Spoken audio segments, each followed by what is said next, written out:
আসসালামু আলাইকুম, আশা করি সবাই ভালো আছেন। আমিও ভালো আছি। আবার আপনাদের মাঝে ভিডিও নিয়ে চলে আসলাম। আজকে বানাবো পায়েস, নতুন গুড়ের পায়েস। এই যে পোলাও চাল আর গুড় আমি জাল দিয়ে রাখছি, এই দুধ জাল হচ্ছে। এখন দুধ ওটার সঙ্গে মিক্সড করব, করে এখন পায়েস রান্না করব। দেখতে থাকুন। এই দুধ দিয়ে দিয়েছি, আর মধ্যে নারকেলও দিয়েছি। এই যে এখন জাল দিয়ে দিয়ে রান্না করব। গরম মশলা দেওয়া হয়নি, গরম মশলা দিব।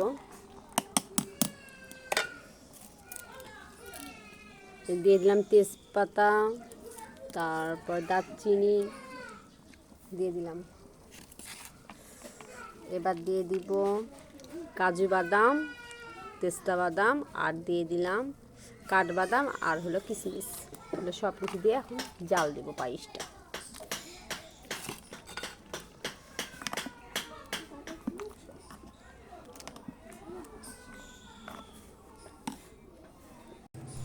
এই যে আমার হয়ে গেল গুড়ের পায়েস।